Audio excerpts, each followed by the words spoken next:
The following is a presentation from the MJCast, the internet's premier podcast on all things Michael Jackson. I'm a Black American. I am proud of who I am. Together, we can make a change in the world. I want to see you! I like to take sounds and put them under the microscope. There's a driving bass, you become the bass. Let the music write itself. I don't sing it if I don't mean it. Welcome to the MJCast, your source of news, discussion, and interviews on the King of Pop. Hello, and welcome to this emergency news episode of the MJCast. I'm Charles Thompson, filling in for our glorious leader, Jamon Bull, who is currently in the air on his way from Europe back to Australia. It's an emergency news episode because Jamon recorded a news episode, then got on a plane to Europe, only for a succession of major news stories in the world of Michael Jackson and his family to suddenly occur while he was away from home and unable to record anything. So today I'm joined by Gratian Dimech from episode 168, which was our last Vindication Day episode, and Gratian is going to talk through the major news stories of the past couple of weeks with me. So hi Gratian, how are you doing? Hi Charles, very well, thank you. Thanks for inviting me back on. Well, it went down very well, episode 168. People loved you and loved your stories, and I said we'd get you back on, and I have. Well, I'm very glad to hear that because it was quite long, so I really want to thank anyone who sat through the whole thing. Also, I got some quite nice messages from people, so yeah, it was fun. I enjoyed it, so thank you. Well, it was a pleasure. As I say, I've been lobbying to get you on for a while anyway, so I'm glad it went down well. And I think that the fans love hearing from people like you who had so much first-hand experience with Michael and so many great stories. There's obviously an element of jealousy as well, probably attached to listening to all that. But I understand that. That's what I wanted. I just hoped that the stories would be interesting to fans because I always enjoy hearing fan stories myself. So, well, we need to get Lumbee on still. Lumbee and Justin and Maria. Well, Lumbee did say he would. Maria, I think she will, and she'll have some great stories. Justin Waldo, he's very shy. I don't think he'll do it. Well, I did try. I did speak to him. Well, have you got any dirt on him? Have I got? Okay, all right. I see what you're saying. I'll turn the screws a bit. I'll see what I can do. All right, I'll leave that in your capable hands, and I will move us on to our first major news item, which is a very sad turn of events, which is the death of Tito Jackson, which I don't think anybody really saw coming. It appears that Tito was driving to Oklahoma with a friend and became unwell in the car and unfortunately suffered a heart attack and could not be resuscitated. It's a tragic event for the whole Jackson family as well as the fan community. And obviously our thoughts go out to the family and to all of Tito's loved ones. How did you hear the news, Gratian? Well, it was actually you who broke the news to me. I was up at 5:30 in the morning because I've got a baby son to take care of and he gets up quite early. I checked my phone and you had sent me a message with breaking the news, which was just desperately sad, really, isn't it? And 70's no age, really, so it was just very sad news. Firstly, I just want to send condolences and love to the Jackson family, especially his sons. I know you're very friendly with Taj, and they're just great guys, really. I know amongst fans, he was beloved. He was one of the favorite brothers, I think. He was sort of a gentle soul, very positive soul. And I thought the tribute that you wrote was on Instagram was very moving. and I wholeheartedly agreed. I wrote a tribute and I put that it was the broken guitar string that changed everything. And actually one of my friends was like, wow, that's so powerful. And I thought, but it's true, isn't it? It's a pivotal moment in the space-time continuum where everything sort of sprung from that. And the Jackson 5 started, and as you said, who knows what would have happened if that didn't happen. But it was just very sad news. Yeah, it changed the world. I mean, the butterfly effect of Tito picking that guitar up literally changed the world. I mean, if there's no Jackson 5, there's no Jacksons. If there's no Jacksons, there's no Michael Jackson. If there's no Michael Jackson, what does pop culture look like today? Well, what does a lot of stuff look like today? I mean, the phenomenon of Michael Jackson was responsible for all sorts of societal shifts, in terms of racism in society and all kinds of things. So I think the world would be a very different place, and you can trace it all back to Tito. Even if he was not the most famous person in the world, unlike his brother, nonetheless, his impact was seismic, absolutely seismic. When we interviewed him for the MJ cast, I think the thing that stood out about Tito was what a down to earth person he was. I mean, he just spoke quite a lot in that episode about how he loved fishing and he loved working on his cars. And a family man as well, I think. Yeah, oh, absolutely. He was very much a family man. And I wrote on Instagram, and it's true that as much as we've just spoken about his impact on the world of pop culture and everything, to me, his greatest legacy is his three sons. I mean, his three sons, I've met all of them. I don't know all of them very well. I only know Taj very well, but I've met all of them. And I've seen them interact with people, and they all strike me as incredible people, very, very charming, kind, polite. Obviously, they run a charity, which they have done for years now, in their mother's name. And Tito did a phenomenal job of raising them, especially after Dee Dee's murder. His was a life which was, there was a lot packed into Tito's life.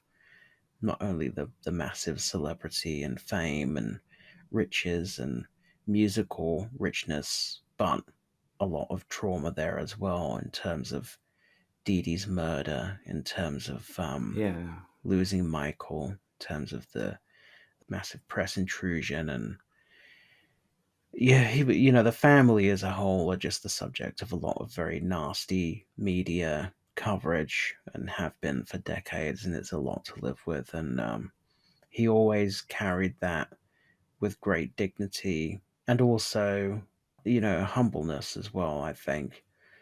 Did you get to meet him much over the years during your adventures in Jackson Land?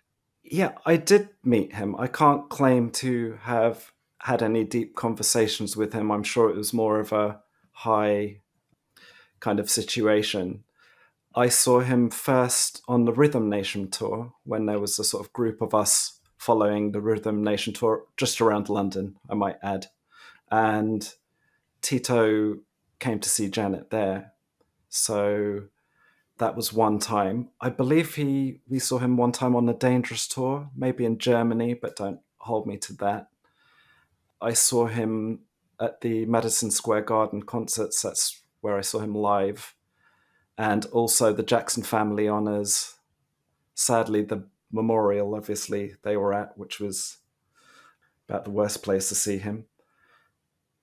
But I don't think, I met his sons at there was a show over here called The Big Reunion, where lots of 90s pop stars sort of got back together and performed at the Hammersmith Apollo. And I got to speak to all of them there, especially Taj, I spoke to a lot, but I did speak to all three of them at some point. And I agree with you, what a really good legacy for Tito is definitely how well-mannered, how friendly, how loyal to the family, all of the family, but also Michael.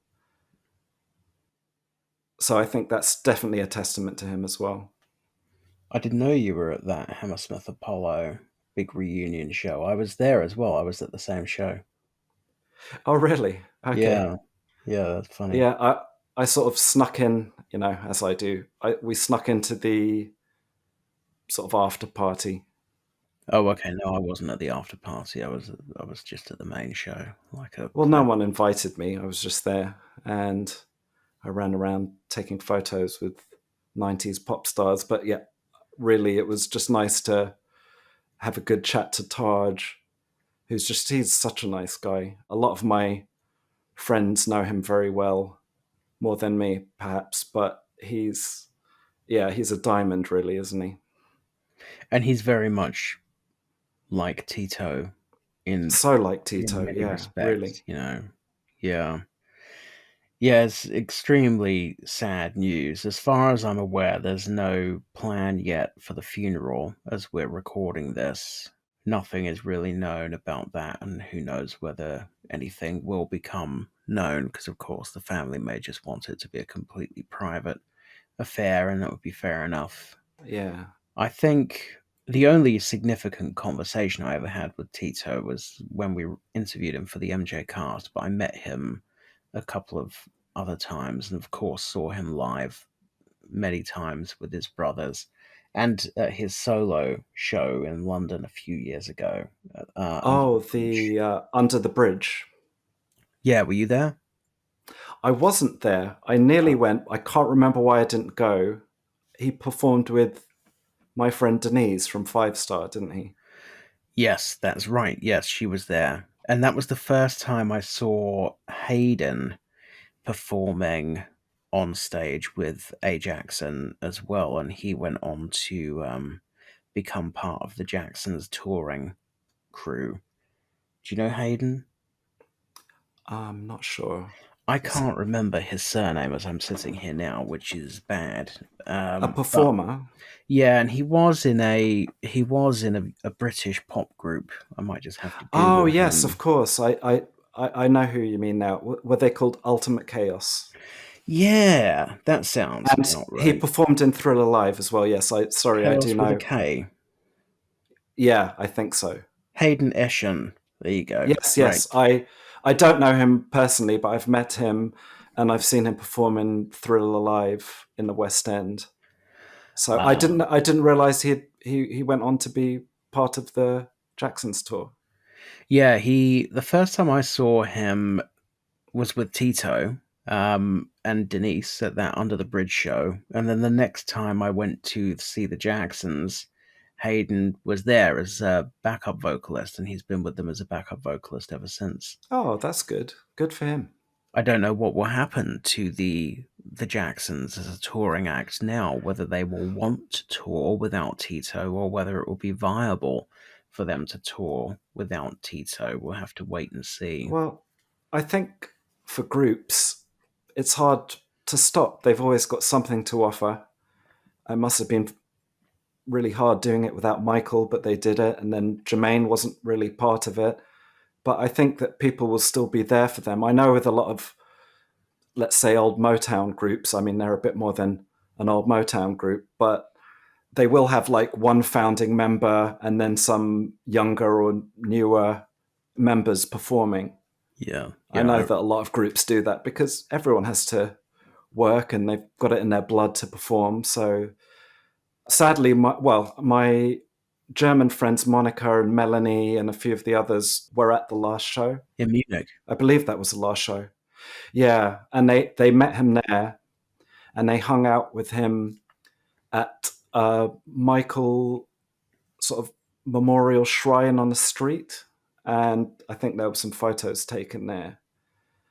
And they went to the meet and greet at the show. My friend Monica did say he looked a bit tired, sadly, and he was sort of sat down, but lovely as usual. And I think they enjoyed the whole show, and they were very happy to get to meet them. I'm sure they've met them before, but it's always nice.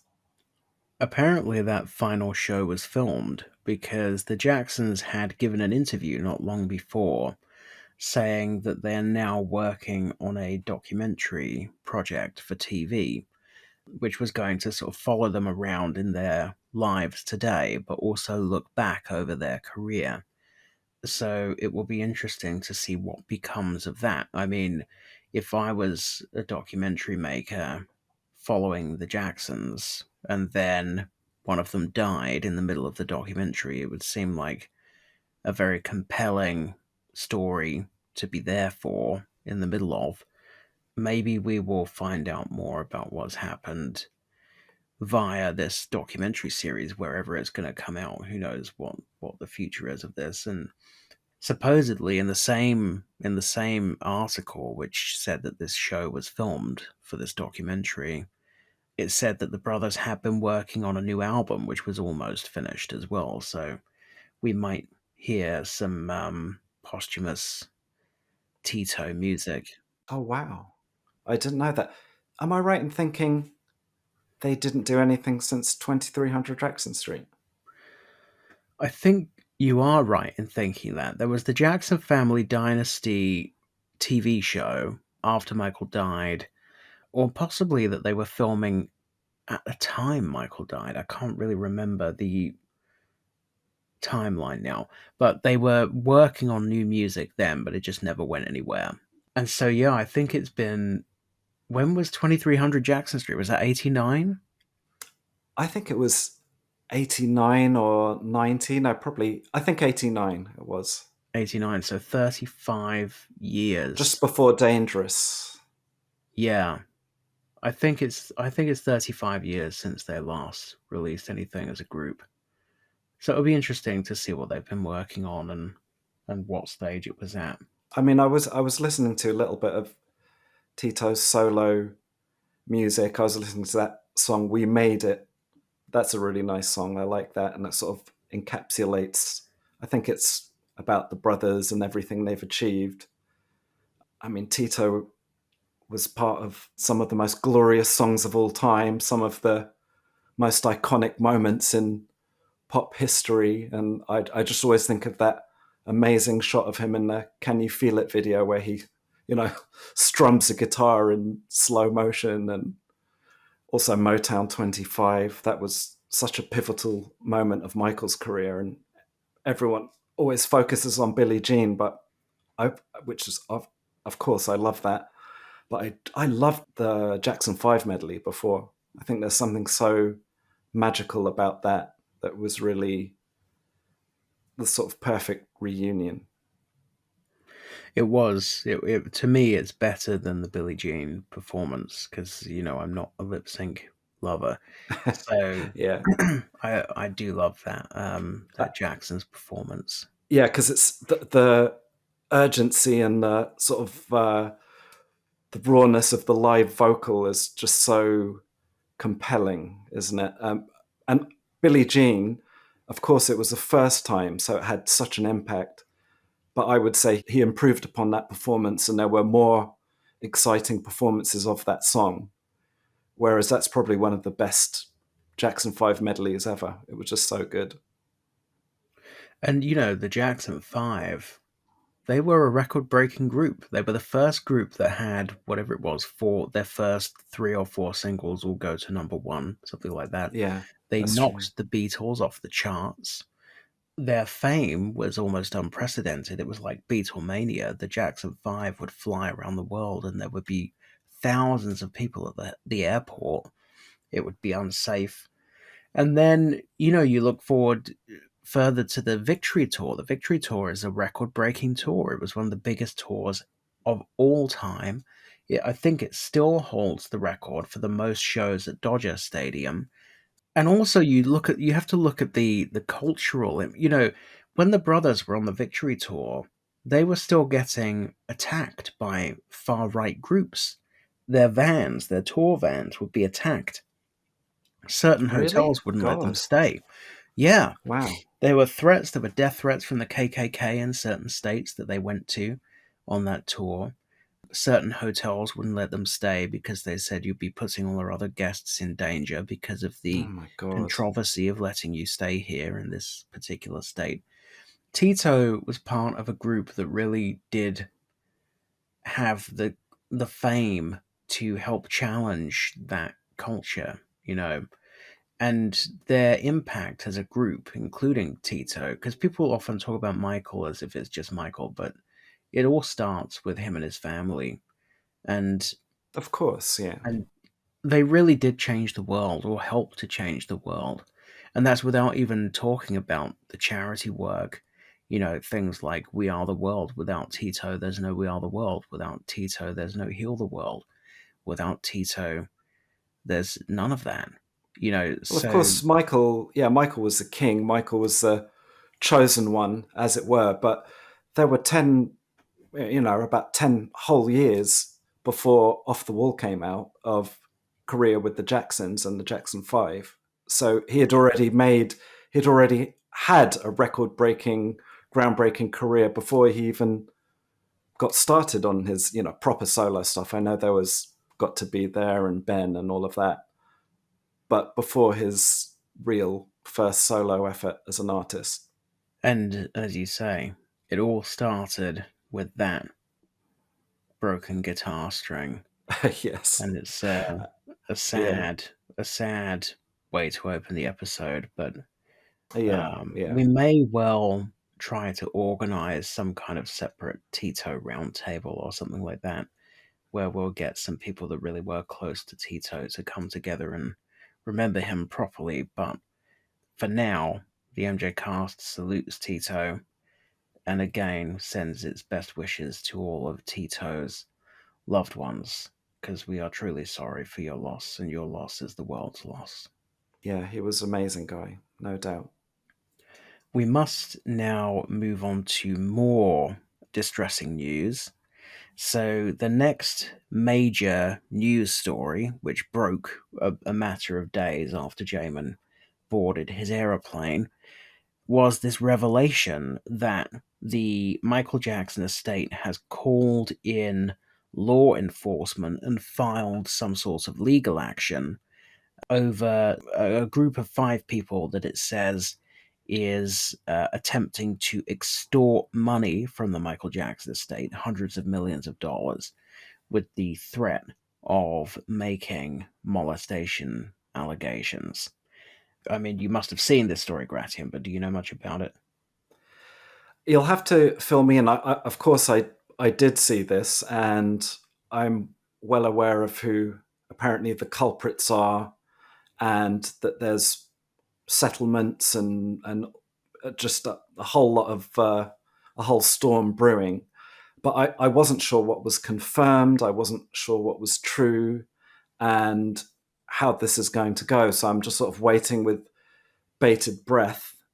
Okay, well, there's been sort of colloquial reference to a settlement or settlements, but as I understand it, the word settlement is not the correct word to describe what's happened in this case. So, this is a story which was broken, it seems, by the Financial Times. It's a bit questionable whether the Financial Times broke it or a different website in the US broke it, because the stories came out around the same time. It's been confirmed by John Branca. So I saw a lot of fans saying, "Oh, it's tabloid nonsense. Don't believe it." I was like, "Yeah, John Branca doesn't give interviews confirming things that aren't true." Okay, so particularly something of this sort of level of negativity. Why on earth would he confirm it if it wasn't true? So the story that the Financial Times has broken is this. The Michael Jackson estate has called in law enforcement and has filed a legal action against 5 individuals who it says are trying to extort money from the Michael Jackson estate. I have not been able to speak to any estate executor about this. I've not spoken to any estate beneficiary about this, and I've not spoken to any estate lawyer about this. So I can only work around the fringes of what's going on here, but the situation, as I understand it, is this. In 2019, the Michael Jackson estate was obviously under huge amounts of fire from the media because of Leaving Neverland. And the guys that were in Leaving Neverland were out doing a press tour, just doing photo shoots for Billboard and giving TV God, interviews and all yeah. that stuff. And it was very much relentless. And the estate was hoping that some people would go out and speak on Michael's behalf, speak for him. Of course, Taj did a lot of that. Brandy did that. Marlon, Jackie, and Tito did it. You did it. Well, I didn't do it for the estate, though. I just was somebody No. that was called. Actually, I don't know if anyone I've just mentioned did it for the estate. But anyway, so I'm trying to think if anyone from the estate did talk. I think Howard Weitzman arranged a meeting with the press and showed them a PowerPoint, something like that. But anyway, so the estate was looking to see if anybody would go out and do any interviews to contradict the Leaving Neverland narrative. And as I understand it, they approached one or two individuals who essentially, I mean, obviously I was not party to these conversations. And as I say, I've not spoken to anybody from the estate or from any level of the estate. But as I understand it, these individuals that were approached said, well, what are you paying? And when the estate said, well, we weren't intending to pay anything, the response was along the lines of, well, I'm sure if we were going to say the opposite, then someone would pay us. So God, the estate ended up doing a deal. This is why I say it's not a settlement. Okay, so as I understand it at the moment, the individuals concerned have never actually formally made any allegations. So they've never filed a creditor's claim like Wade Robson. They've never filed a lawsuit like Jimmy Safechuck. They have merely hinted that they could make allegations without actually formally making any allegations. So therefore, there was nothing to settle. There was no creditor's claim to settle. There was no lawsuit to settle. So to describe what's happened as a settlement is not correct. more of a mafia-style hustle, it sounds like. What the estate did was it entered into a deal with these individuals to buy the rights to their life stories. And the sum that was paid was something in the region of 20 million. And this was paid to 5 individuals. Now, again, the press were reporting there are 5 new accusers. But as I understand it, there are not 5 new accusers. There are 5 people whose life stories were purchased as part of this deal. That does not mean that there are 5 new accusers. So the estate seems to have learned its lesson from what happened, well, before the estate existed, in fact, back in 1994. So what happened in 94 was Michael Jackson was accused by a drug dealer called Evan Chandler of molesting his son. And Michael Jackson and his lawyers decided to settle the case. And part of the settlement was that there was a non-disclosure agreement, and that all the parties to the settlement were party to the non-disclosure agreement. Evan, his ex-wife, and their son. What Evan did was essentially wrote a book and then put a relative's name on it. So the book came out under the name of a relative, but just said, Evan told me this, Evan told me that, Evan told me this. Was that All That Glitters? Yes, that was the book, but All That Glitters. And so the estate seems to have learned that just because you settle with one individual and sign an NDA, that doesn't necessarily preclude somebody that knows that individual from then monetizing the allegations. So that is why there are 5 people who are party to this agreement, as I understand it. There are not 5 accusers. And in fact, there are no accusers in terms of there is nobody who has formally made any kind of allegation. There's merely been we could make an allegation. If you're not going to do anything for us, I'm sure someone else will do something for that. This kind of talk, right? But no lawsuit, as I understand it, has been filed or anything like that. But multiple people are party to this life story purchase who have not intimated that they're intending to make any allegations. Now, what happened was the estate agreed to pay this all. This is all according to things that have been published already.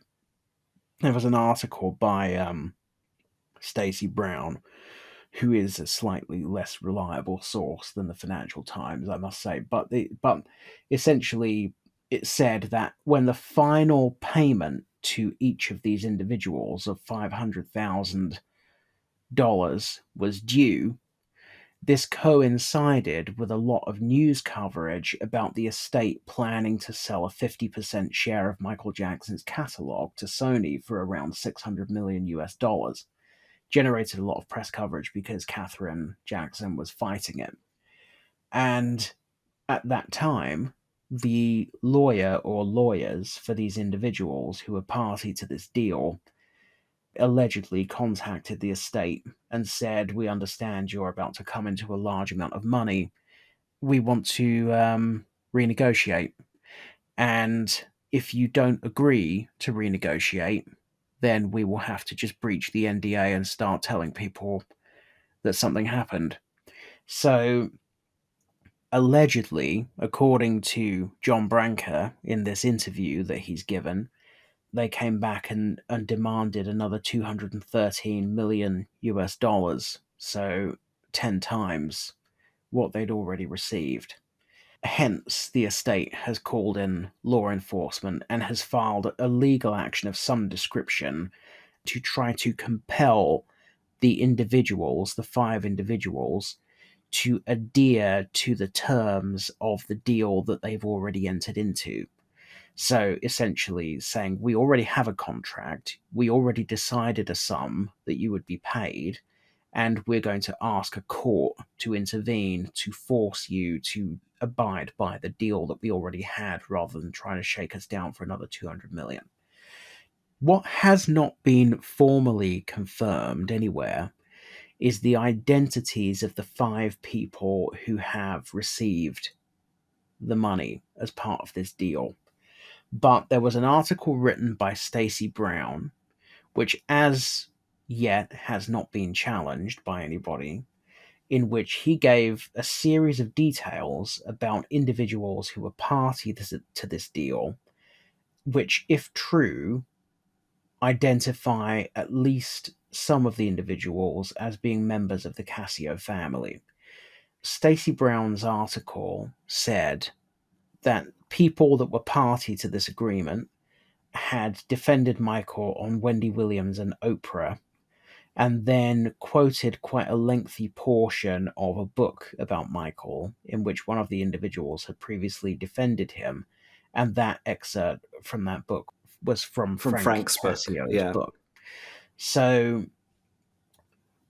who no I mean, we don't know the specific identities of the 5 people, and we don't know who of those 5 people has or has not intimated that they would make any kind of allegation. So it's hard to talk definitively about what's going on. We don't know, for example, that all 5 people are members of the same family, although it seems likely. But yes, so that in a nutshell is what's happened. I think the interesting thing about it is the lack of press coverage, that because I thought this was going to blow up astronomically, and the amount of press coverage has been really quite minimal. Well, that would be, I suppose, because, as you said, no one has made any specific allegations.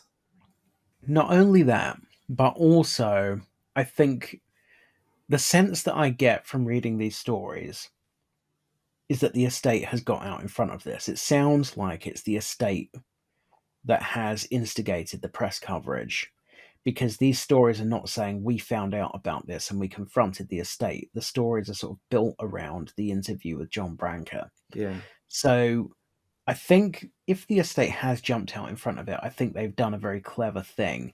And also the behavior of the individuals involved is so shady that you Yes. would have to be something of an imbecile to think that there was any credibility at all which could be attached to these allegations. I mean, firstly, well, I might make an allegation, but if you give me 20 million, then I'll defend. Because according to these articles, they agreed not only not to make allegations, but to actively defend Michael. So the idea that a victim of a predatory paedophile would strike a deal to become a spokesperson for them in return for money defies all logic and reason, is absolutely not the behavior of a credible and legitimate victim. But then the behavior of coming back and saying, if you don't give me another 200 million, then I might make allegations after all. I mean, it's so discrediting and so ludicrous. I mean, you would have to be so impossibly dumb to find this in any way credible. I agree. I think that whilst you've just broken it down with more detail than I actually knew, I didn't know about the whole life story element. I didn't sort of get too panicked, like, say, going back to 2019, which was a whole storm brewing, because I just thought at this point, I think even your most average sort of tabloid reader, whatever, even if they're not a fan, I think people would see this for what it is. As he said, at this point, there was 1994.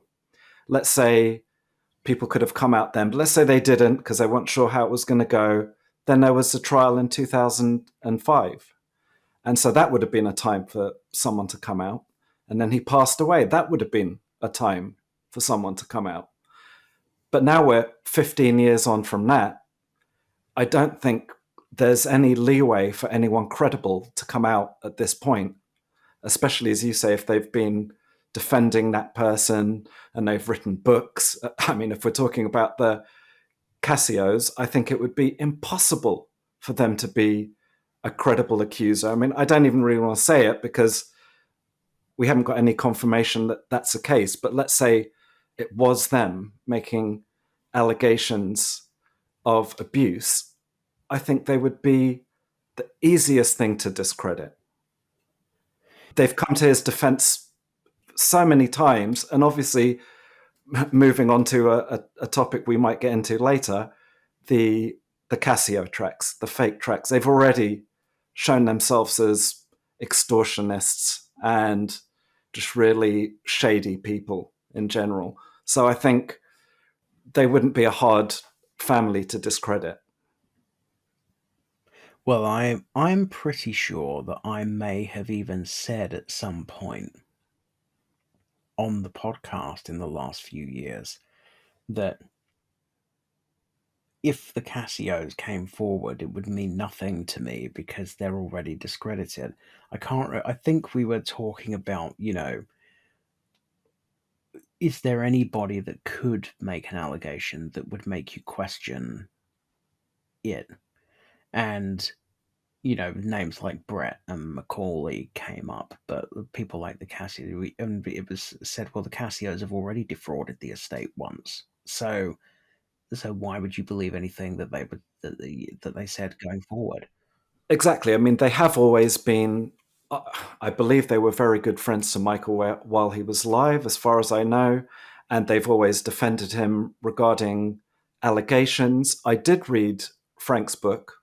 It seemed an affectionate and a very glowing portrayal in general, as I can remember. I was already sort of furious at them at that time anyway, which was, I think I just probably read it online. I definitely didn't buy it. They were sort of dead to me once they'd put the tracks out, and that they were willing to do that. Obviously, it's not as devastating as abuse allegations, but it's still a really horrific thing to do, the fake tracks. And I think all credibility, trust, any kind of sort of goodwill fans could have had for them just died at that point. You're right, this does segue us neatly into another major news story which has occurred since Jamon boarded his aeroplane, which is that Damien Shields has pulled the trigger at long last on the release of his documentary podcast series, Faking Michael. Amazing timing, I have to say. So just as we're recording, this series came out today. The first 11 episodes of Faking Michael came out today. And for anyone that's listening that doesn't know what Faking Michael is, in 2010, a posthumous album was released by the Michael Jackson estate and Sony Music, and that album was called Michael. And there was a huge controversy over 3 of the songs that were included on the album, which were brought forward by Eddie Casio, who was a longtime friend of Michael, and James Port, who was is Eddie Casio's brother-in-law and had worked with Michael on Invincible. These songs were sold as part of a package, I think, of 12 songs called the Casio tracks to Michael Jackson's estate after his death. Eddie and James claimed that Michael Jackson had recorded these songs in Eddie's basement in 2007 without telling anybody, and sold them to the estate for millions of dollars. But as soon as the fans heard them, and indeed Michael Jackson's family heard them, and many people who worked with Michael Jackson over the years heard them, the reaction was, this is not Michael Jackson. There was a major lawsuit which lasted a long time, which we covered in great detail over the years on the MJCast. But Damien Shields has spent the last 14 years meticulously and relentlessly investigating the provenance of these songs, and has been working on this podcast called Faking Michael, in which he investigates very diligently and very methodically whether these songs are real or fake. Now, I'm in a slightly unusual position, which is that I'm friends with Damien, and over the years, I have basically heard this entire series already. So there's nothing that's come out today which has radically changed my opinion or told me anything I didn't know, because I've been abreast of Damien's work from the beginning. Today, the first 11 episodes were released.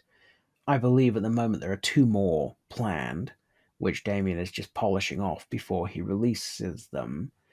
Gratian, I believe that you have been listening to the episodes that have been released today. So how far in are you, and what are you making of it so far? Well, you told me that it was out earlier this afternoon. I did know that he was in the process of making it, and I've got great admiration for what Damien does. And I'm hooked. That's the first thing I want to say. I'm already hooked. I'm on to the 4th episode. I think what he's done is a towering achievement. It's really compellingly made. It's very stylish. It's very dramatic. It very quickly got my blood boiling again. So the first episode, I thought, this is really well done. This is so well edited, and the music and the whole production is epic. But I thought, okay, I know this story. I do know this story, but I'm still hooked. But then after, say, a couple more episodes, more information started coming out, the sort of details of the emails between the people behind the scenes, the people working with Teddy Riley. That was so disappointing to me when Teddy Riley was part of that. And yeah, I understand it was to do with money problems and he didn't really believe they were real. But it's just a fascinating tale behind the scenes. And so far, it's standing ovation for Damien. I'm going to recommend this to absolutely everyone because it takes me right back. I was right there on that first listening, just like him, refreshing it online. And it was only just as soon as the vocals started, I mean, really, I knew it in my gut. I just felt like I wanted to projectile vomit. It was just so disheartening. It was like sort of being in an alternative universe where Marty McFly goes back to 1985 and Biff Tannen's taken over and the whole world's gone crazy. And everyone was there were not everyone there were a lot of people who agreed with me. This is crap. This is fake. And we knew what the family was saying. But there were still quite a few fans, and there were people. I was sort of working on music videos at the time, and there were people who I was working for, and they were like, "Oh, sounds. I don't know what you're talking about. Sounds like him to me."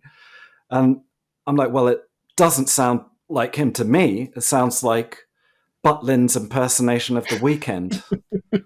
I don't know if The Weeknd was around then. I can't remember, but it was straight away. It's that sort of feeble vibrato. Sorry, I don't really want to insult. What's his name? Jason Malachi. Jason Malachi, because I'm sure he's a much better singer than I am.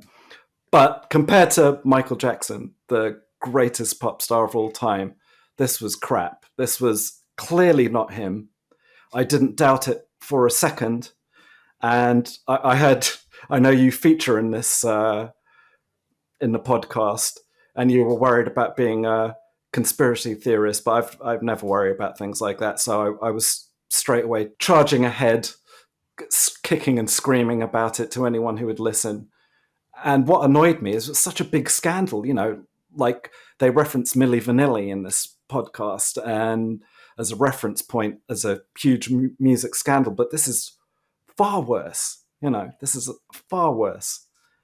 To me anyway, and it's like no one really gave a shit. Sony just came out and, oh yeah, we had some experts and we had these people and they said, yeah, it is him.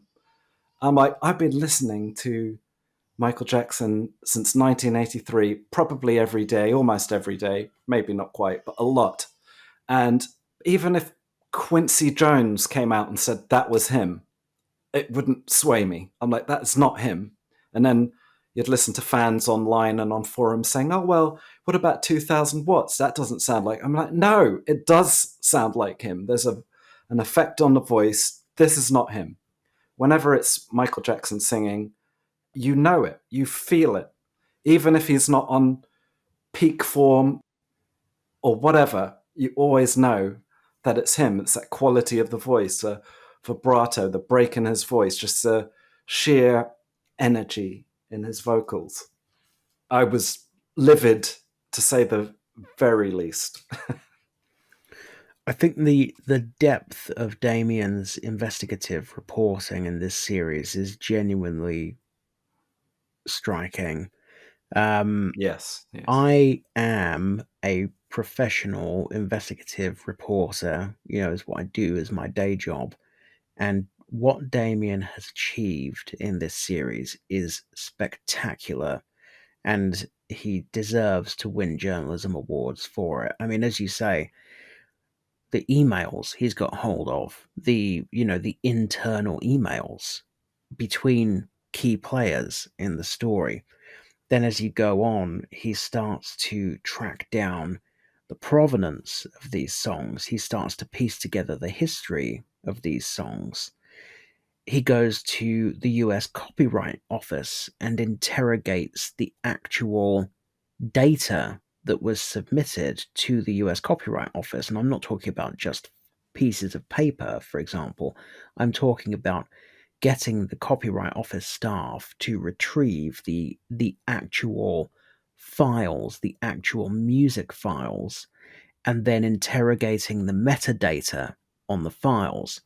And then he goes off and seeks expert opinion from FBI sources, from linguistics experts, from forensic audiologists, for example. So as the series goes on, the evidence mounts and mounts and mounts. And in my opinion, by the end of the series, there can be no doubt at all that these songs are fake. I think that Damien has proved it beyond a reasonable doubt. And I'm so excited that finally everyone can hear what I've already heard, because it's like you're trying to keep the secret because you don't want to spoil Damien's work. But Yeah. we've been waiting for him to finally be in a position to release this stuff for years. But he's like a bit like a mad professor. He makes the episode, a bit like Michael. He makes the episode, then decides that's not good enough. And sometimes he sends me like version 43 of something. And to me, it doesn't sound any different from version 3 that I listened to 6 months ago. But to him, it's obviously different. Well, So, the artistry in it is notable. The quality, the sort of artistic flair. He did a Thriller episode, didn't he, a few years ago? He did, yes. Yeah, the audio documentary about the making of Thriller. That was so good. But this is a masterpiece so far. I trust you entirely. I'm sure it'll be amazing all the way through. Learning new things about it is fascinating to me. Obviously, it's preaching to the choir, but I'm still interested to hear all of the details and the shenanigans and just how shady it is. And just interesting to hear all of the emotions of even people like Teddy Riley and Tarrell. I've forgotten her name already, but the assistant who works with Teddy Riley. LaWanda.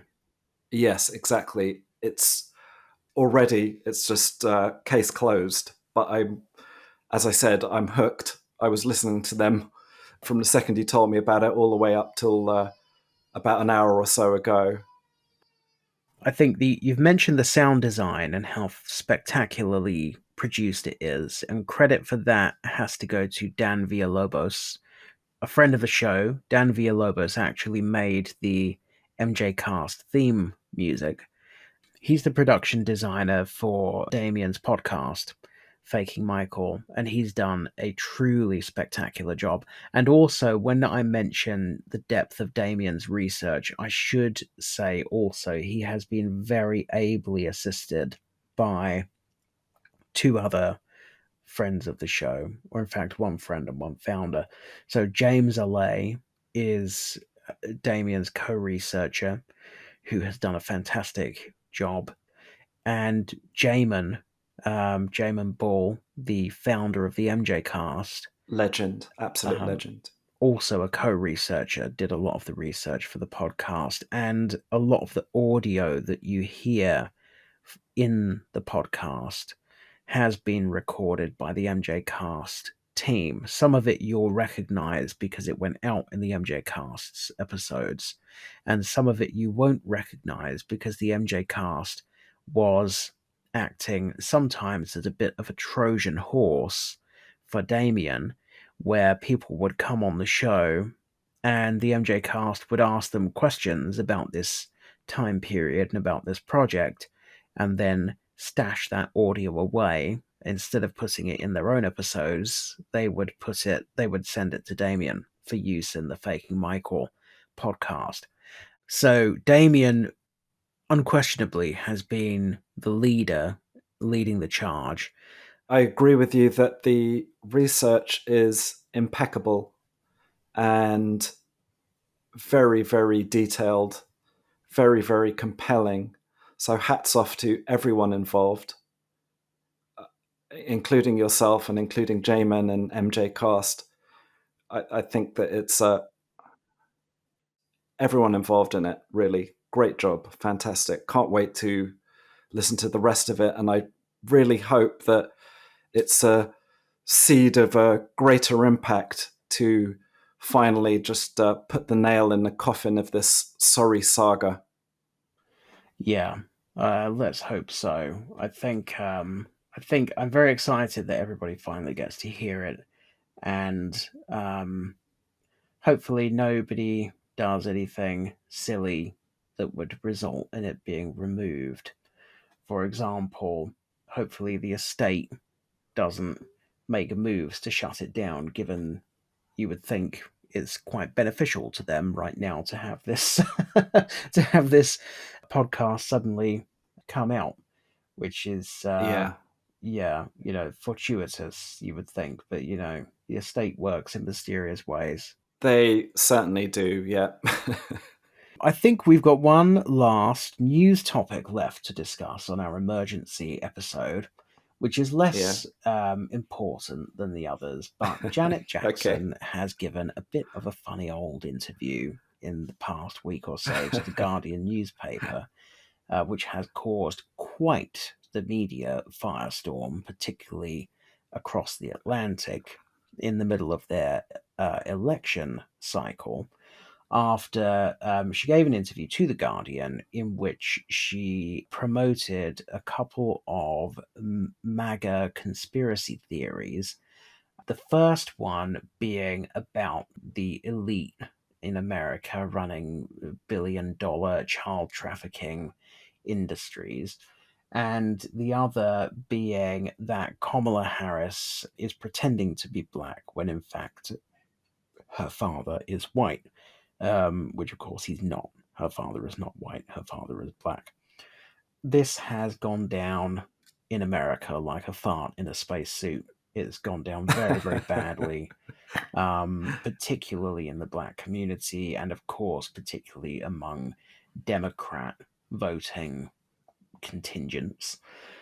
So, I mean, I read it and was somewhat alarmed, if not surprised.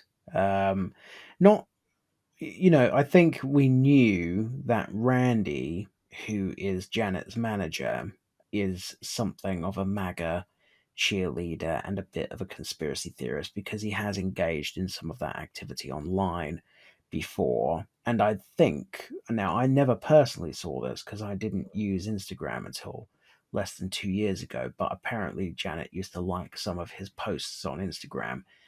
What surprised me was the quite amateurish mistake of saying it in an interview. You would think that somebody who's been in the industry as long as Janet Jackson would have known that that was not a good idea. Very un-Jackson-like, really. Yeah. So what did you make of it? Well, I think that I'm not American, and it's not an election I'll be voting in. I believe that Kamala Harris is half Indian, half black Jamaican. That's what I believe. Yeah. So I understand that Janet's got this wrong. And I don't think I read the full article, so I didn't know the stuff about the elites or anything about that. I don't suppose it means that much to me, in that it shouldn't really matter anyway what she is. I know it does to some people, and that's the sort of environment at the minute. It wouldn't sort of affect how I felt about her either way. But about Kamala. Yes, that's what I mean to say. It wouldn't, whether her father is black or white, and I do believe that he's a black Jamaican as far as I know, it wouldn't sort of affect my opinion of her either way. As for Janet, again, it doesn't really matter to me what a pop star would make of certain things. And as you say, it's not very Jackson-like or sort of media savvy to get involved in that kind of thing in that way. So from my perspective, I think it's a bit over the top to sort of condemn her in such a way, whereas a response could be, actually, this is misinformation, here's what the fact is. That might be one way to go, but I have seen some people get quite vitriolic about her, and I find it hard to, I wouldn't want to say anything too negative about her. I think that that's just, didn't she sort of say, oh, I've heard, so she did that kind of thing where she didn't really commit to the opinion anyway? Yeah, I think the thing that has concerned me, not so much the original comments, it's the refusal to apologize for or retract them. So she made these comments, they are demonstrably untrue. There was a statement that was issued by some guy whose name I can't remember, who described himself as some kind of agent or manager for Janet, in which the statement said, Janet accepts that this was misinformation and she apologizes and she respects Kamala Harris. Right, yeah, I had that. What then happened is that Randy Jackson retracted that statement and said, this guy doesn't speak for Janet, and that is not a real statement. That's quite strange, isn't it? It's incredibly strange. And unfortunately, Janet has not since then issued an actual retraction or an actual apology. So, what it looks like to the outside world, including me, is that she's kind of doubling down on it. She's not accepting that she was wrong. She's not apologizing for any offense that she's caused. She's not saying, I accept that I have wrongly accused Kamala Harris of lying about being black. She's just allowing these comments to remain in the public domain and not taking any responsibility at all for what has happened. And that to me is more disturbing than the original comments. Not only because of, the ugly nature of it, the fact this is a racist conspiracy theory that was started by the far right, and Janet has promulgated it, perhaps unwittingly, but it's also the kind of, it demonstrates a real lack of competence in Janet's current team. You don't want a pop star of Janet's status and importance, cultural importance, to be surrounded by people who would handle this situation so incompetently, because this is making her look terrible and it's not going away. This was like a week ago now, and people are still talking about it all over social media. It's still generating news stories in America. It's really embarrassing for Janet, and it's damaging her. It's strange given that over the years she's sort of been known for her social conscious and of Rhythm Nation, and her sort of, she's always seemed conscious in that way. But I can't really, I don't know what's going on with her team. I don't think it's right for me to speculate what's going on, but it's definitely strange, and it's terrible publicity for her. Yes. But I don't know whether it will affect her in the long term. It's funny how these things work, because not that long ago, she was being raised up against Justin Timberlake, who became the devil suddenly about the whole Super Bowl incident. And now, I suppose in general, I'm a bit of a pacifist, so I kind of feel temperatures are very, very high. And it's a shame that they run so high when someone makes a stupid comment. But I see what you're saying. She hasn't, the apology element probably is the most puzzling part. Yes, I mean, it's something that you would expect as a basic courtesy. I mean, because if you flipped this around, let's say Kamala Harris had said that Michael Jackson was a child molester, for example. There is not a fan of Michael Jackson who would not be jumping up and down saying, you have to retract that, you have to apologize. That's true. And Kamala Harris is on record as a fan of the Jackson family. Is she? She said in an interview that her first love was Tito Jackson. When she was a little girl, she dreamed of growing up and marrying Tito Jackson. Imagine how it feels for Kamala Harris as a Jackson family fan to open a newspaper or switch on a TV and see that Janet Jackson has publicly accused her of pretending to be black when she's actually white.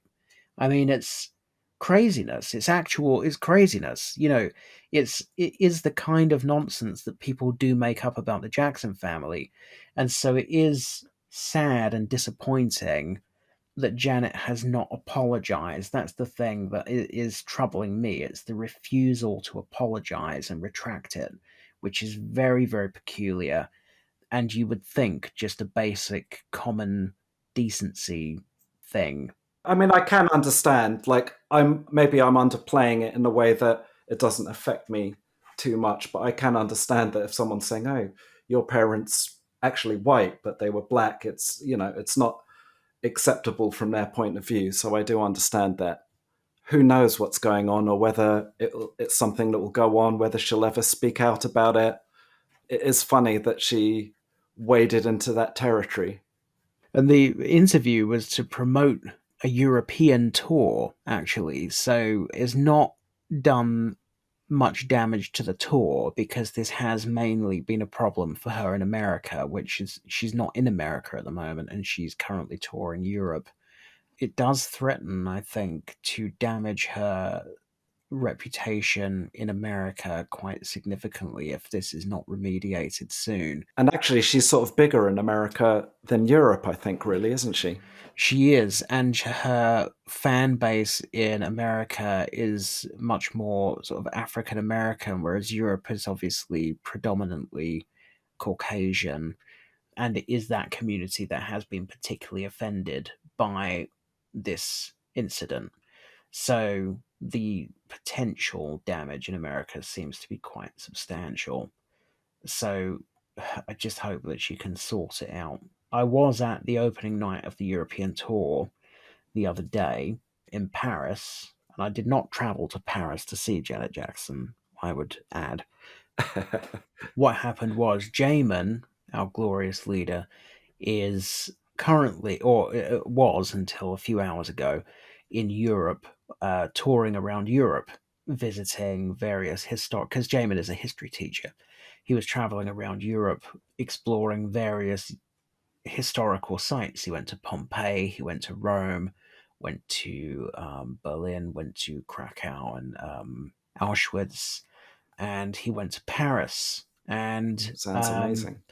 I hopped on the Eurostar, the train. For anyone that doesn't know, that's a train that goes under the sea from England to France, and went over and spent a few days with Jamon in Paris. And it happened after we had arranged to meet up in Paris that Janet Jackson then announced a concert there. And so we decided to go together to this Janet Jackson concert in Paris. My first time seeing Janet. But Gratian, you Yes. are a Janet. You are an aficionado. You're an old pal of Janet's. You're an old hotel room pal. So, Well, I didn't do a very good job of defending her just now, did I? So, well, you're an yeah. estranged pal. Yeah, I'd say that. So, sort of my first sort of following Michael Jackson on the Bad Tour in 1988. When I say following, I mean around London at his hotel. It wasn't till the Dangerous Tour that I went around the world watching the shows. But in between that was the Rhythm Nation shows. And she stayed at the same hotel as Michael, the Mayfair Hotel in London. And I went there and I saw a few of the same characters who were there for the Bad Tour.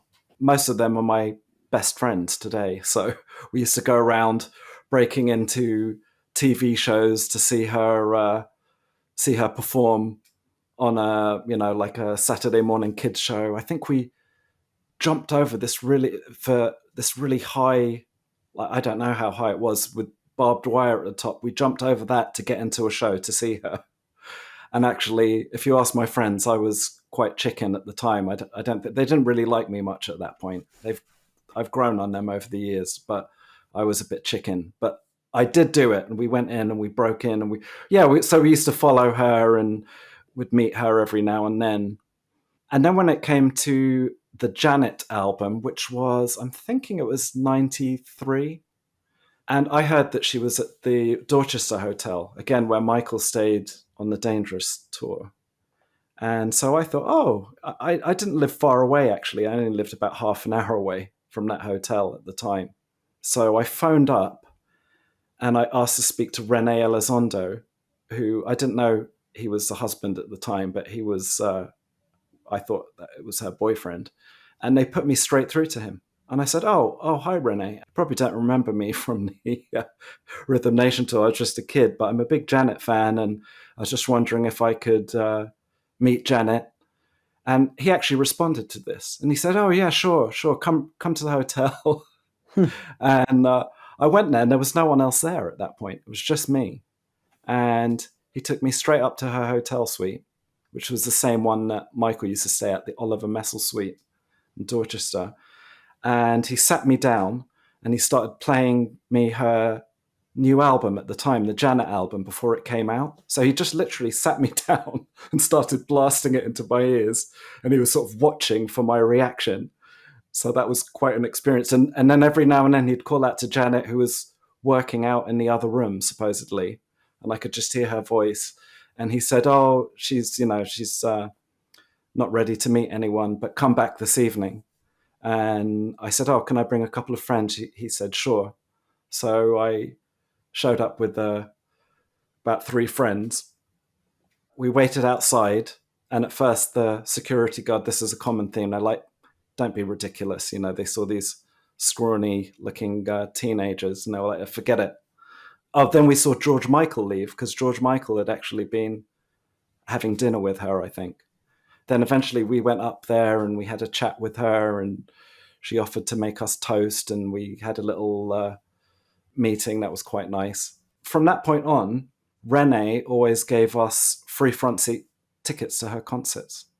And he sort of would get us a limo to go and see her at Top of the Pops. And when word of that spread, then suddenly more and more fans came. And in the end, it would be like hundreds of people standing there wanting free tickets. But they would always be for the front row. So to be honest with you, when this tour came out, I thought, do I want to pay hundreds of pounds for a sort of crap seat where I've got the memory of quite a few shows, front row, absolutely free from Janet herself. So it's sort of hard to beat that memory. So I haven't bought any tickets for this tour yet. I don't know whether I will or not. You weren't exactly selling it to me. Well, I'm not a fan of Janet. I don't mean that to say I don't like Janet. What I mean is I'm a fan of Michael and of the Jacksons, but Janet's music has never moved me in the same way. I like some of her 80s and 90s songs, for sure, but she's never excited me particularly as a live performer. Live, in inverted commas. And, I've just never been that interested. And it's just because she's Michael's sister, that doesn't make me necessarily particularly interested in her. Maybe you had to be there at the time, Yeah, because it was a moment. And I genuinely loved all of those songs from Control, Rhythm Nation, Janet. I genuinely did like them. It wasn't just because she's Michael's sister. But it is interesting because I'm not saying that's why you liked her. I'm just saying for me, it was Michael, and I genuinely like the Jacksons and those albums by the Jacksons. I think are brilliant. Yeah. And I do like some of Janet's stuff, but I just not as much as I like Michael and the Brothers. It's not your cup of tea. Yeah, and I do like some of it. I do like some of her stuff. But as a live performer, she never really grabbed me. But I was sort of talked into going to this Paris show with Jamon. We were quite far away, so I would say that what I'm about to describe is based on what I was understanding was going on the stage from quite far away. But this show begins with quite a muscular white male dancer coming on stage in drag as Janet Jackson, and sort of like sauntering around the stage in a very hyper camp way for, as far as I was able to discern, no apparent reason, looking like Miss Trunchbull in thigh-high boots. And from then on, for the whole first portion of the show, it just remains incredibly weird. I just did not understand what the concept was supposed to be or what was going on. It was just bizarre.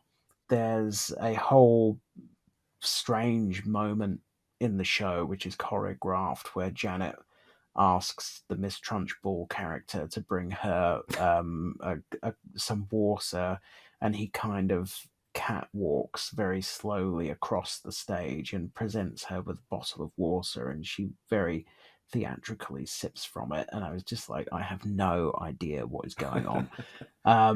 The whole first sort of 6-7 songs of the show are sort of duds from the latter portion of her career that nobody in the arena knew. Oh, the support act was Wyclef Jean, right? Now this was funny. Okay, so Wyclef Jean was already on when we got there, so I don't know what he'd been doing before I got there. Sorry, I'm still laughing at duds. We'd had a long and exhausting and wet day at Euro Disney. It's so wet that it destroyed my passport. My passport was in my pocket, and I now have to get a new passport because the rain was so torrential that it destroyed my passport. I got home with it, but the passport officer told me I have to get a new one now. Oh my God. So we were literally like in squelching shoes with wet socks, sort of trudging into this arena. Wyclef Jean was already on when we got there, and he was just with a DJ, and they were playing songs, and then Wyclef was doing his bit of that song live, but over the top of the actual song. So, for example, when we walked in, the DJ was playing the Fugees' Killing Me Softly, right? Yeah. So, so what was happening was the DJ was playing Killing Me Softly, and then about once every 45 seconds, Wyclef Jean would go, one time, like that, over the top. And it was just like... But sometimes he said 2 times as well, Two times, yeah, oh well, anyway. So then... Just as long as he didn't do We Are the World 25, because that was... No, he didn't. That was Not quite unless distressing. he did it before we got there, and I did say to Jamon, I desperately hope he doesn't do that. So So then he picked up a guitar and he played a song called Maria, or possibly called Maria Maria. I'm not quite sure.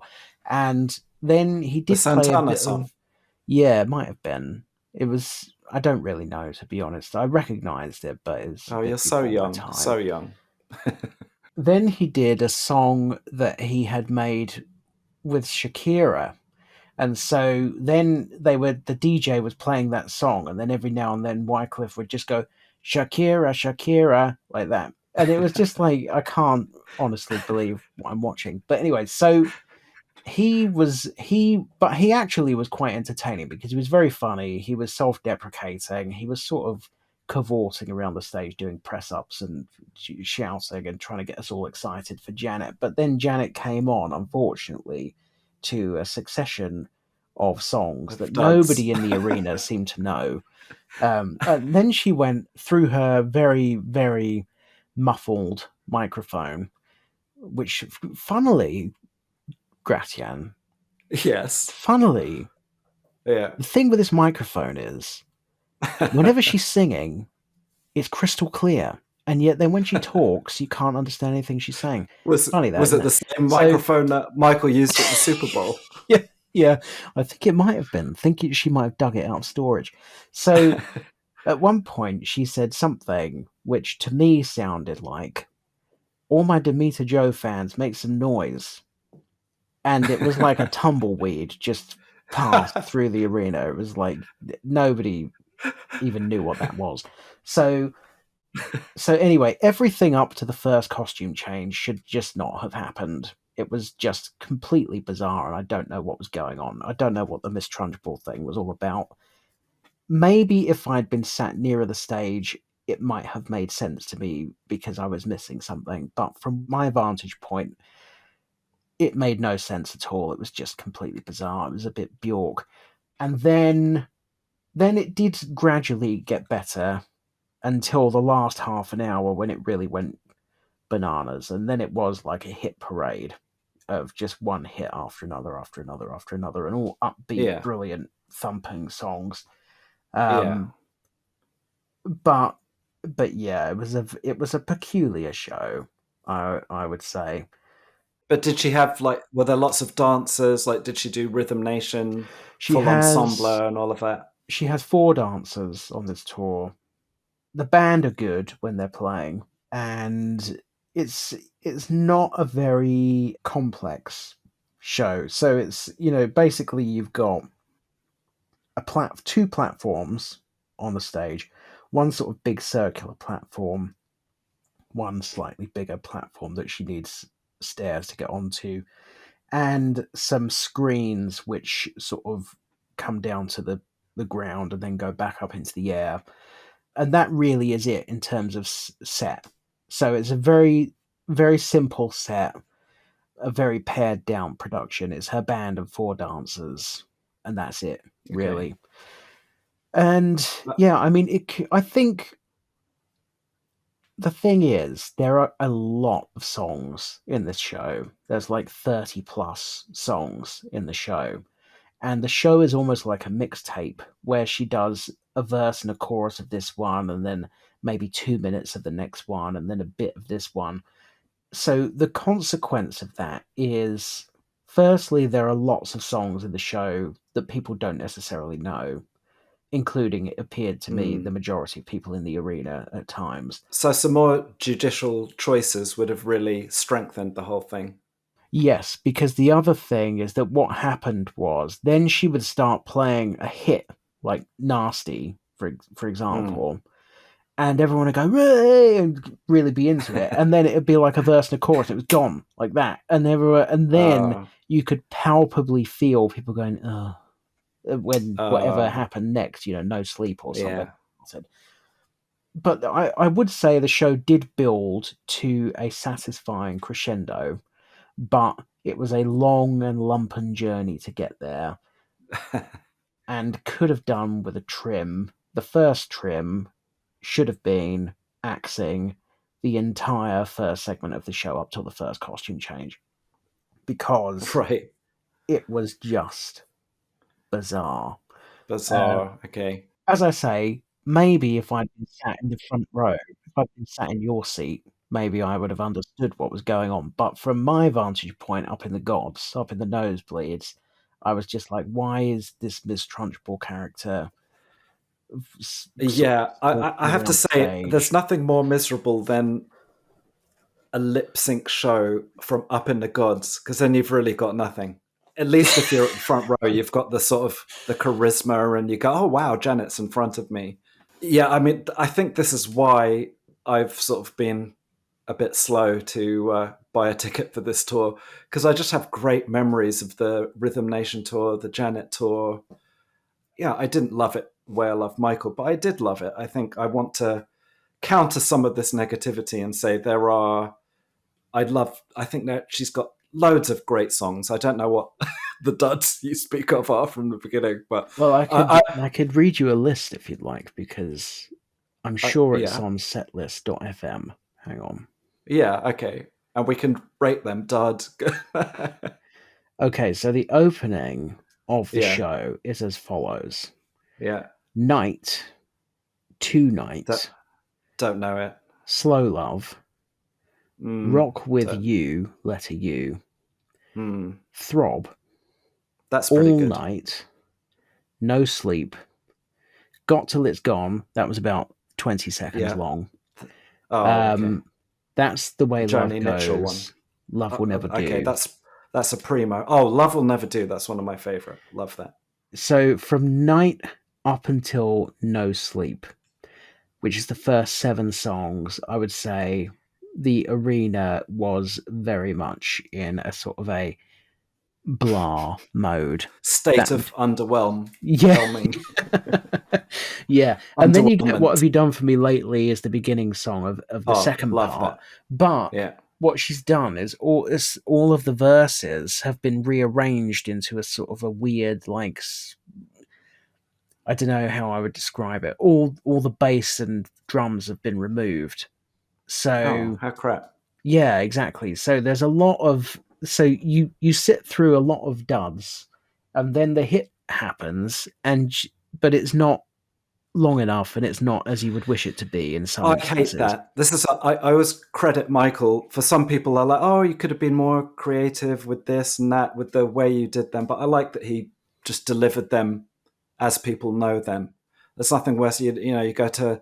I've never been to a Madonna show. Actually, I do quite like her, but she'll sing "Papa Don't Preach," but it'll be slowed down, and like I hate all of that stuff personally. Just deliver it as the audience want to hear it. Yeah, I don't know. I don't feel that motivated after your review. Maybe I have got some friends going, so maybe I'll get a different review from them. They may love it. They may, maybe if they're nearer the stage, I have missed something which makes perfect sense of the Miss Trunchbull section. But to me, it was just inexplicable. I was just like, I You don't wouldn't know really be what. the person that I would really go to say, oh, how was the Janet show? I'm just asking you because your response is always funny. And that's why. But yeah. No. Actually, it's funny. My wife is the same. She's a big Michael fan. And we watched that Janet document. She didn't really know a lot of the Janet songs. And she was like, yeah, okay. But she wasn't very necessarily enthused. So that's what makes me think, oh, maybe either you've just got to be American, or maybe if you're European or you're from England, you just had to be there at the time. And you sort of love that moment in time. It's nostalgia. I mean, she's got some great productions, Jam and Lewis and all of that. I do think I want to give her a lot of credit. I think albums like Rhythm Nation are amazing works, and I know they influenced Michael a lot. And I think she was onto some of that kind of New Jack sound a little bit ahead of Michael, really. And they influenced each other, definitely. But it's fair to say she had an effect on Michael's work as well, I think. It definitely got better as it went on. The end of the show, State of the World, The Knowledge, If, Scream, Rhythm Nation, Whoops Now, Together Again. Oh, what was That this? was So fantastic. how was was there a Michael tribute? How did Scream go? Yes, I would say, and I felt a bit bad for Janet, to be honest. The single biggest cheer of the entire night was when Michael appeared on the screen and started singing his section of Scream. The crowd That went kind of warmed my heart when you said that. insane. Yeah, Oh, I mean, it's great as a Michael Jackson fan, but as we were leaving, I felt bad for Janet. I thought that's embarrassing, yeah, really. But yes, the Scream went down. I would say that section of the show, State of the World through to Together Again, the crowd were going nuts. They were absolutely loving it. It was yeah. just really, if the show had started from the beginning of Act 2 with What Have You Done For Me Lately, I probably would have come away feeling much more positive about it because there was no Trunchbull from that point on, and I understood what was going on, which was That that sounds Janet. like the best part, the Trunchbull part. I just don't understand what that was about. I just don't I, get it. I But think she I missed a trick with Glastonbury as well, actually, because I watched that and I thought, oh, this would be a good opportunity. But it was sort of bogged down with, I'm not going to call them duds, but, the very sort of rhythmic, machine heavy kind of tracks compared to the sort of classics that everyone knew. And I think that, yeah, all it would have been is a shaping of the set list. As that picture we exchanged the other day, she was wearing a bin bag. I do remember the Glastonbury performance and being perplexed that she seemed to perform the whole set in like a leather trench coat in the middle Yeah, of a heat wave, and I didn't understand what that was all about. it was a bit uncomfortable to watch, actually, wasn't it? It was, and again, obviously lip synced for the most part, which, attracts criticism at Glastonbury for sure. But, I'm going again on Saturday because I actually had tickets for Saturday's O2 show before Jamon suggested booking Paris. I'm on the floor on Saturday. but quite far back. So actually, I may have an even worse view than I had from the gods, because if somebody tall sits in front of me, then I'm screwed. But I'll take some binoculars, Yeah. and I may end up revising my review. I may say, there was something that happened in the corner of the stage that was not visible from my seat. Yeah. And now the Miss Trunchbull makes 100% sense, and I totally get it. But we shall see. Okay. Well, okay. I want to. I feel like I'm going to throw in some more positive things. I think she's a very sweet woman, apart from maybe Apart from the whole MAGA thing. Whatever she said recently. And she's a very beautiful woman. She's had a lot of impact on culture as well as Michael. Obviously not as much as him. Yeah, okay. I think I've done enough now. Totally not denying the importance of her cultural contribution, which is clearly enormous. I mean, Nirvana had an enormous cultural contribution. I wouldn't listen to them by choice. I love them. Either. Nor, Snoop Dogg, for example, but I accept that hip-hop is a very important cultural revolution, but it's just not for me. I do like some of... I don't want to come across like I hate Janet, because I don't. I do like some of her music. I do. I just was somewhat perplexed by the show. Well, good luck on Saturday. Well, yeah, I shall go in knowing what to expect. I could take a book for the first section, and then Matilda. tune in. Yeah, tune in at the beginning of Act 2. Well, have fun.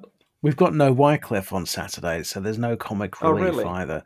I don't know who they've not announced it. They've published the stage times, and it does say that there's a support act. However, we don't know who they are. Well, that's exciting. Yeah. Well, I shan't get my hopes up. Sounds like Wycleff's a hard act to follow, though. He was definitely entertaining. I have low expectations for whoever the support act turns out to be on Saturday. Probably Conor Maynard or something like that, Conor Maynard. Gemini from Eurovision, something like that. Well, let me know instantly. I expect a text direct from the arena.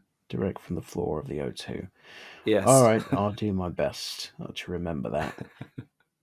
Any final thoughts? So I think we're going to wrap up this episode now, this emergency news episode. This has got to be the first MJCast episode in years, which has come in at under 2 hours.